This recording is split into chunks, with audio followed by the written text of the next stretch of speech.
A primeira e a segunda carta de Pedro foram escritas num espaço entre uma e outra cerca de 3 anos. A primeira por volta do ano 64 e a segunda por volta do ano 67.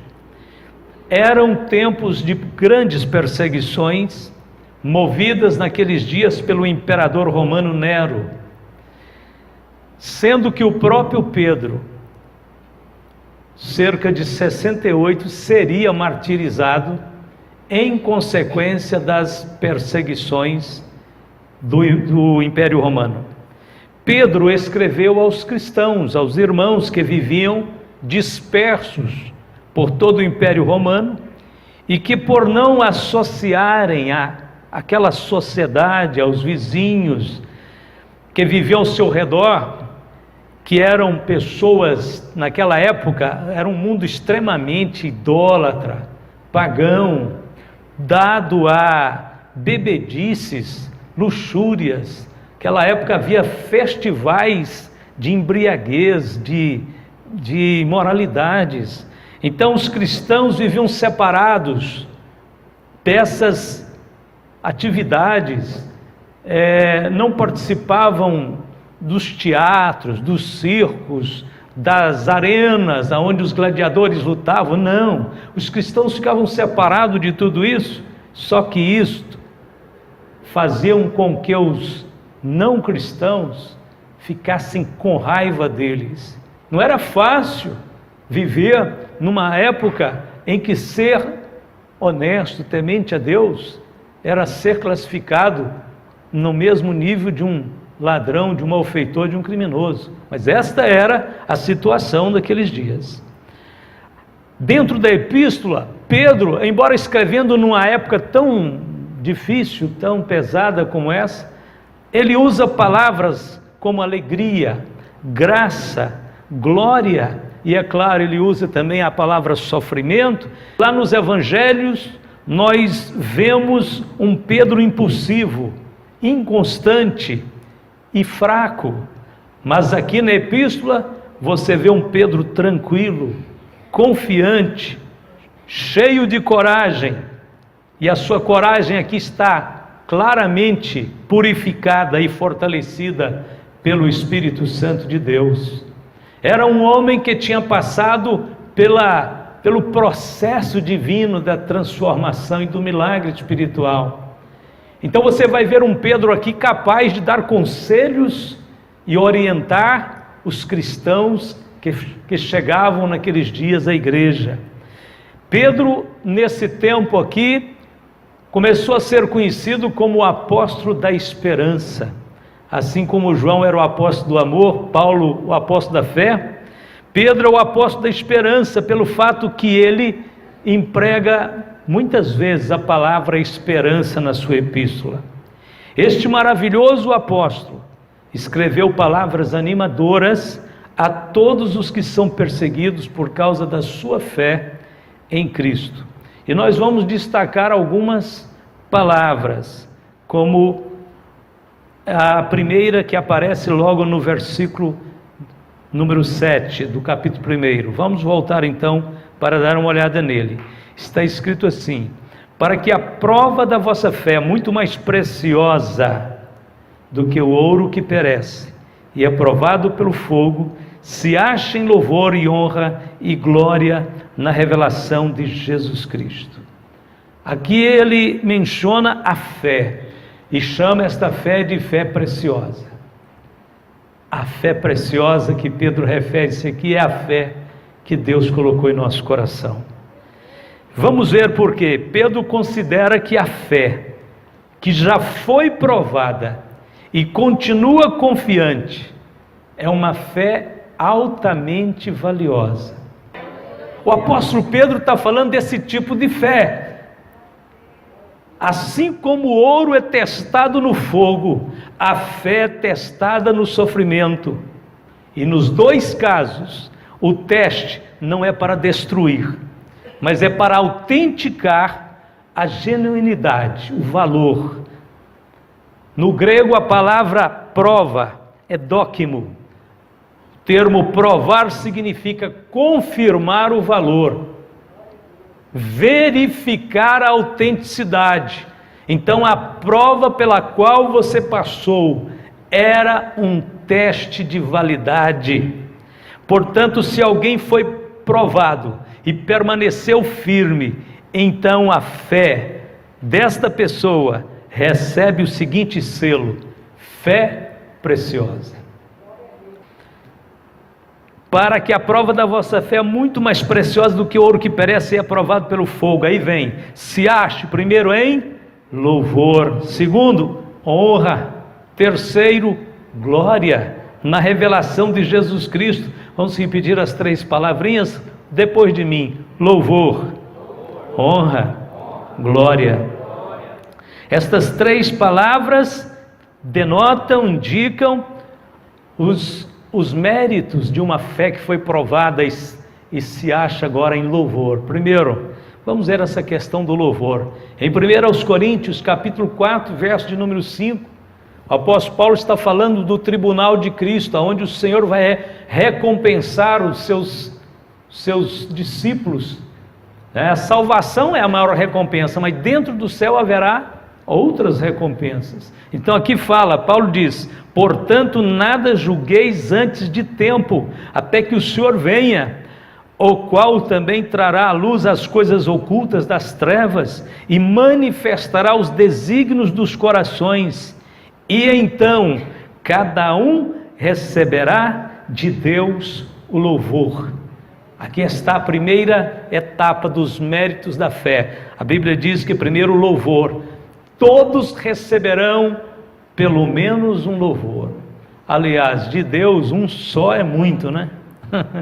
Um só já é o suficiente. Glória a Deus, só um é o suficiente. Mas vamos ver a outra palavrinha, honra. João capítulo 12, verso 26, Jesus disse: se alguém me serve, siga-me, e onde eu estiver, ali estará também meu servo, e se alguém me servir, o Pai o honrará. Deus começa honrando os discípulos de Jesus aqui nesta vida, mas também o honrará na eternidade. Glória. A palavra glória, nós citamos o texto de Colossenses 3,4. Quando Cristo, que é a nossa vida, se manifestar, então também vós vos manifestareis com Ele em glória. Esta é a recompensa da fé provada, da fé preciosa. Vamos seguir adiante. 1 Pedro, primeira carta de Pedro, capítulo 2, verso 4. E chegando-vos para ele a pedra viva, reprovada na verdade pelos homens, mas para com Deus, comigo, eleita e preciosa. Cristo é a pedra viva e preciosa e eleita para os que creem. Para aqueles que rejeitaram a pedra, ela é pedra de escândalo e de tropeço. Chegando-vos para ele a pedra viva, reprovada na verdade pelos homens, mas para com Deus eleita e preciosa, vós também como pedras vivas sois edificados casa espiritual e sacerdócio santo, para oferecerdes sacrifícios espirituais agradáveis a Deus por Jesus Cristo, pelo que também na Escritura se contém: eis que ponho em Sião a pedra principal da esquina, eleita e preciosa, e quem nela crer não será confundido. Assim para vós os que credes é preciosa, mas para os rebeldes, a pedra que os edificadores reprovaram, essa foi a principal da esquina, e uma pedra de tropeço, e rocha de escândalo, para aqueles que tropeçam na palavra, sendo desobedientes, leia comigo, para o que também foram destinados. Ao crer em Jesus, você estabelece um fundamento na sua vida, de luz, de revelação, de entendimento. Ele não vai te deixar confundido. Bom, vamos seguir adiante. Primeira carta de Pedro, capítulo 1, verso 18 e 19. sabendo que não foi com coisas corruptíveis, como prata ou ouro, que fostes resgatados da vossa vã maneira de viver, que, por tradição, recebeste dos vossos pais.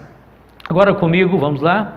Mas com o precioso sangue de Cristo, como de um cordeiro imaculado e incontaminado.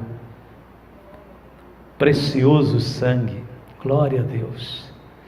Primeiro nós vimos a preciosa fé, depois a pedra preciosa, agora o precioso sangue. Pedro tem um jeito todo especial de ensinar as coisas de Deus para a igreja. Talvez porque Pedro tenha sido um pobre pescador, então ele sabe dar valor às coisas de Deus. Precioso sangue.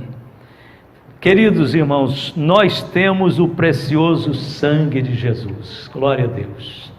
Através dele o Senhor nos redimiu.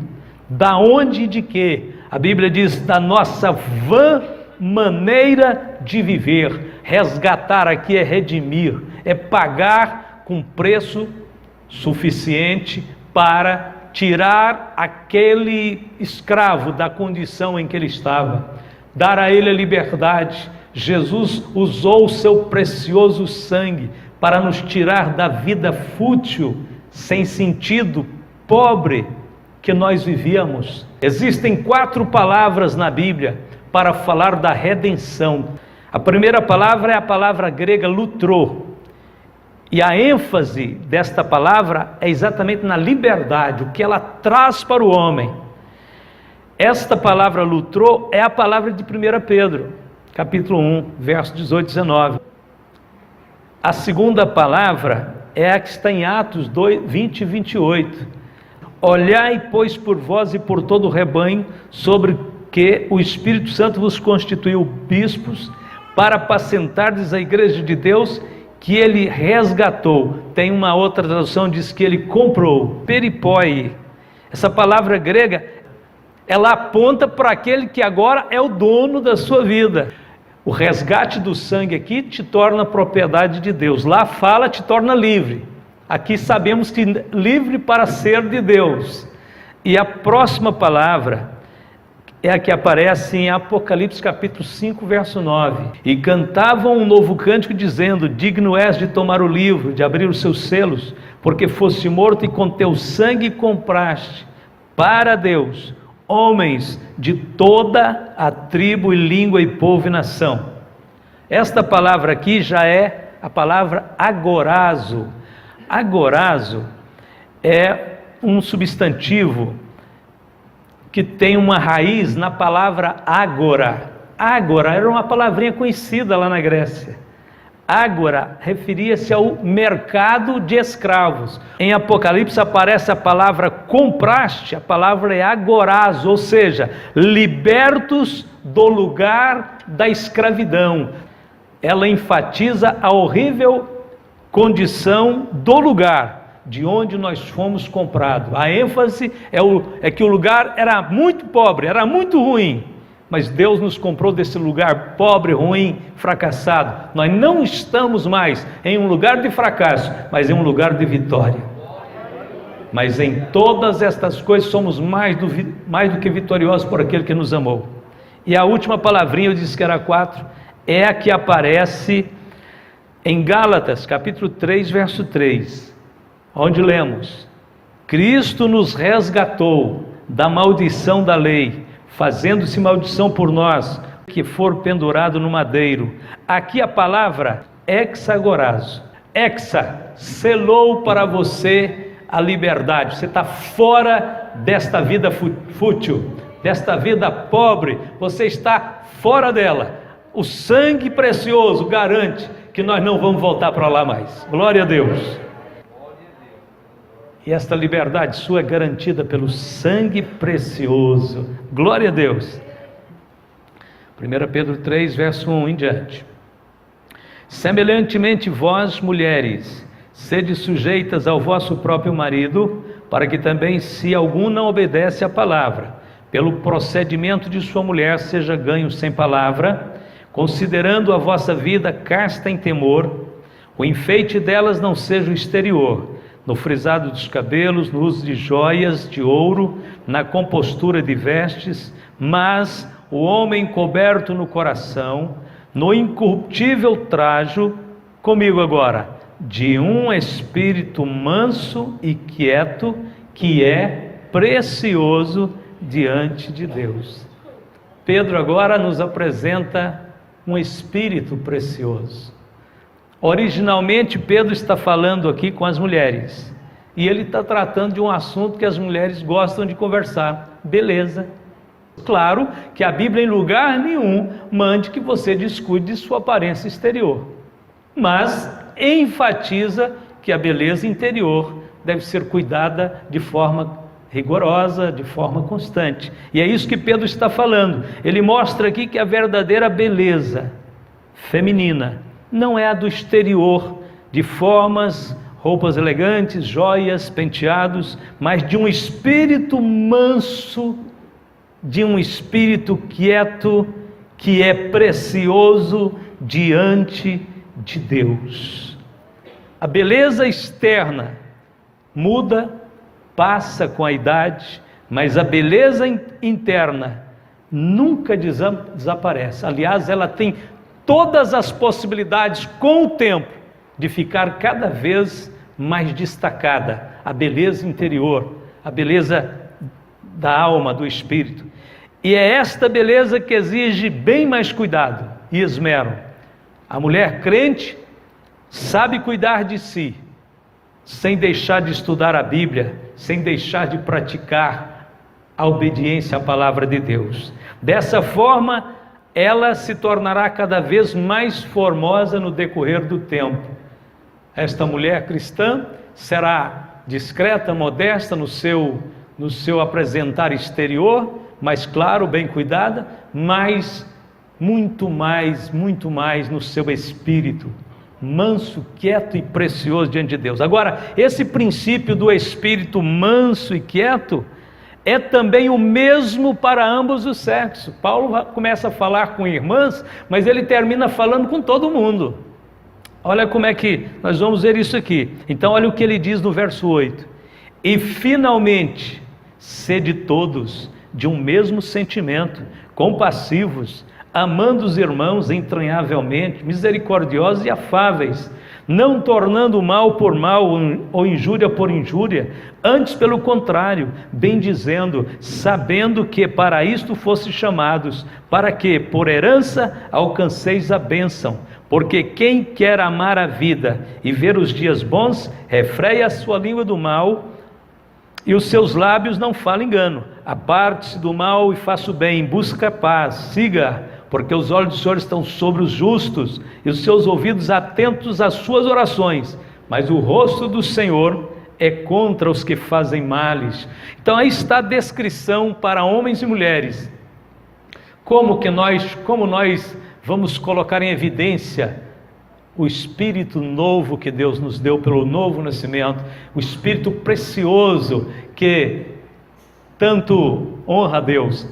Pedro disse: sendo compassivos, sendo amorosos, não tornando mal por mal, ou seja, não permitindo que estas impressões da natureza decaída venha de novo tentar governar nossa vida. Pelo contrário, nós nascemos de novo, o Espírito de Deus está trabalhando em nós, criando em nós a capacidade do amor, da alegria, da moderação, da fé, da mansidão. Glória a Deus. Espírito precioso, irmão, não é para todos os homens não, é só para aqueles que já creram em Cristo Jesus, aqueles que foram salvos pelo Senhor. Esses homens e essas mulheres que têm um Espírito precioso são facilmente convencidos pelo Espírito Santo da vontade de Deus.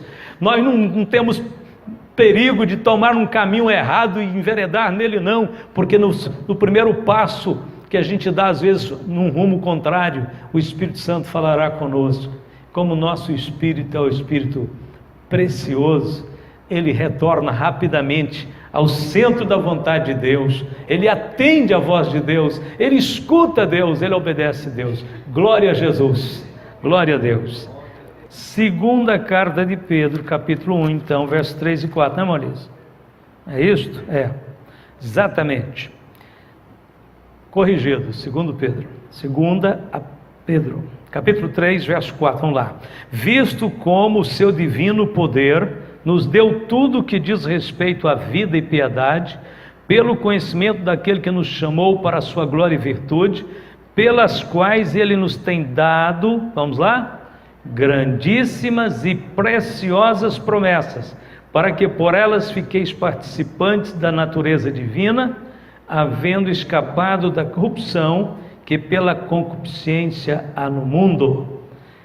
E agora, grandíssimas e preciosas promessas. Vamos falar um pouquinho sobre promessas preciosas? Queridos, é difícil destacar qual promessa que não é preciosa. E a Bíblia está cheia de promessas de Deus para nós. A primeira promessa que nós temos preciosa na Bíblia, 1 João capítulo 2, 25. E esta é a promessa que ele nos fez, a vida eterna. O ladrão não vem senão a roubar, a matar e a destruir. Eu vim para que tenham vida e a tenham com abundância. Primeira promessa da vida eterna. Segunda, promessa da vida abundante. Terceiro, Lucas 24, 49. Não vai procurar não, vamos falar de cor também, eu te ajudo. Eis que sobre vós envio a promessa de meu Pai. Ficai, porém, na cidade de Jerusalém, até que do alto sejais revestidos de poder. Promessa do Espírito Santo. João 14, 27. Deixo-vos a paz, a minha paz vos dou, não vô-la dou como o mundo a dá. Não se turbe o vosso coração, nem se atemorize. Promessa da paz. Jesus fez essa promessa várias vezes para os apóstolos. Não andeis, pois, inquietos, dizendo: que comeremos, ou que beberemos, ou com que nos vestiremos? Porque todas essas coisas os gentios procuram. De certo, vosso Pai Celestial bem sabe que necessitais de todas essas coisas. Mas buscai primeiro o reino de Deus e sua justiça, e todas essas coisas vos serão acrescentadas. Nem precisa dizer que está em Mateus capítulo 6, né? Verso 31 a 33. Que promessa é essa? Promessa da provisão. Deus nos vestirá, Deus nos alimentará. Glória a Deus. Em 2 Coríntios, Paulo disse, lá no capítulo 1, verso 20, porque todas quantas promessas há de Deus, são nele, em Cristo, sim, e por ele, o amém, para a glória de Deus, por nós. Ou seja, todas as promessas de Deus têm uma confirmação em Cristo, é o sim de Deus. Cristo está dizendo, sim, Pai, está confirmado a tua promessa para os meus discípulos. Eu sou o sim de Deus, eu sou o amém de Deus. Cristo confirmou cada promessa dessa. E a última palavra de Pedro está em 1 Pedro capítulo 5, verso 4. E quando aparecer o sumo pastor, alcançareis a incorruptível coroa de glória. Esta é a preciosa coroa. Essa coroa de glória, ela é muito especial, realmente. No passado, quando Pedro estava caminhando ainda com Jesus, no seu mundo ainda de muitas dúvidas, de muitos conflitos, naquele episódio onde Jesus conversou com aquele moço rico, e o moço rico desistiu de seguir a Jesus, porque Jesus disse que ele tinha que deixar tudo, né? Depois que aquele rapaz saiu assim, Jesus disse, quão difícil é para aqueles que têm riquezas no coração entrar no reino de Deus. Aí Pedro, né, que era muito rico, Pedro era muito rico, ficou preocupado, né? E ele voltou para Jesus e disse, Jesus, e nós que temos deixado tudo quanto temos? Que deixou muita coisa, né? Um barquinho velho furado, umas redes velhas toda remendada. Nós temos deixado tudo, Senhor. O que vamos ganhar com isso? O que receberemos? Jesus não censura ninguém. Se fosse eu, acho que eu tinha ironizado Pedro na hora. Falei, cria vergonha, Pedro, você não está perdendo nada. Se você está ganhando prestígio de andar comigo, ainda está cobrando alguma coisa de mim, você tem que tinha que me pagar, rapaz.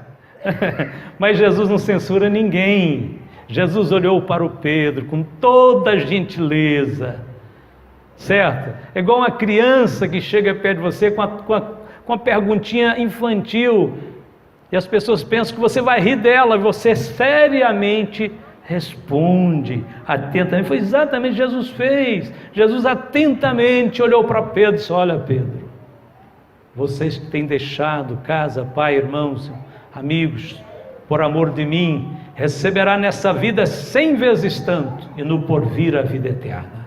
Então, agora é o próprio Pedro que está escrevendo uma carta dizendo: olha, irmãos presbíteros, não desiste não. Talvez naquela época já tinha alguns irmãos cansando, né? Ai, que igreja difícil, que crente complicado. Acho que eu vou largar de mão disso, Pedro. Era isso, mais ou menos estava acontecendo. Pedro está escrevendo aqui, ele começa dizendo: aos presbíteros, aos líderes, eu quero admoestar vocês, porque eu também sou presbítero como vocês, eu também sou um pastor igual vocês. Olha o que ele diz: aos presbíteros que estão entre vós, admoesto eu, que sou também presbítero com eles, e testemunha das aflições de Cristo, e participante da glória que se há de revelar. E ele diz: não desistam, apacentai o rebanho de Deus que está entre vós, tendo cuidado dele, não por força, mas voluntariamente, não por torpe ganância, ou seja, não pensando em lucros financeiros, mas de ânimo pronto, nem como tendo domínio sobre a herança de Deus, mas servindo de exemplo ao rebanho. E quando aparecer o sumo pastor, alcançareis a incorruptível coroa de glória. Glória a Deus. Queridos, Deus está querendo que nós tenhamos um olhar fixo no alvo. As circunstâncias, os momentos, no percurso da estrada tem pedras, tem espinhos mesmo, mas olha lá na frente, você vai ver a cidade celestial, você vai ver a incorruptível coroa de glória, você vai ver que mesmo que você esteja agora, por enquanto, resvalando em algum espinho, alguma pedra, sentindo alguma dor, sofrendo algum corte, algum calo, olhando para o alvo, olhando para a coroa incorruptível, para a cidade celestial, você passa por isso. E enquanto nós caminhamos nessa estrada um pouco íngreme e difícil, o Senhor também preparou para nós o Espírito da glória. Na estrada para ir até a coroa de glória, precisa receber o Espírito da glória. 1 Pedro, capítulo 4, 14. Se pelo nome de Cristo sois vituperados, ou seja, a estrada está difícil aí, bem-aventurados sois, porque sobre vós repousa o Espírito da glória de Deus. Esse Espírito da glória de Deus é o que nos fortalece diante das provações, para continuarmos seguindo em direção à coroa de glória. A coroa de glória é para nos manter focados. O Senhor preparou ela para nos manter com o olho no alvo. Lá no final, o Senhor nos promete a coroa de glória, que é uma recompensa, que é um galardão. Eu quero terminar mostrando as últimas palavras de Pedro na primeira carta, capítulo 5, versos 10 e 11. E o Deus de toda graça, que em Cristo Jesus os chamou à sua eterna glória, depois de haverdes padecido um pouco, Ele mesmo vos aperfeiçoará, confirmará, fortificará e fortalecerá. A Ele seja a glória e o poderio para todos sempre. Amém. Encerrando aqui, vamos fazer o resumo. Pedro termina a sua epístola com essas instruções. Primeiro, ele lembra que a fonte da nossa vitória é o Deus de toda graça. Vamos dizer? O Deus de toda graça. Segundo, Pedro lembra que fomos chamados para compartilharmos de algo sumamente extraordinário, sua eterna glória. Terceiro, que o sofrimento é inevitável, mas dura pouco tempo, depois de haver padecido um pouco.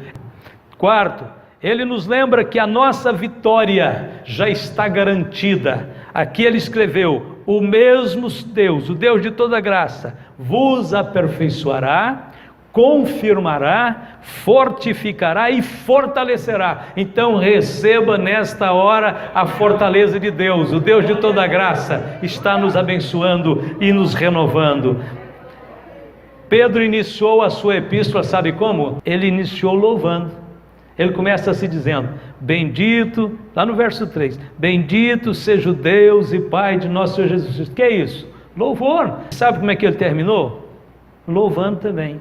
A Ele seja a glória e o poderio para sempre. Amém. Oh, aleluia.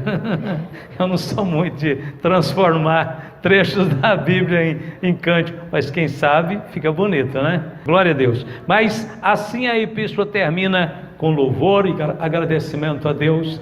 E os forasteiros de Pedro, somos nós, os peregrinos de Pedro, continuam a sua jornada para a cidade celestial. Amém.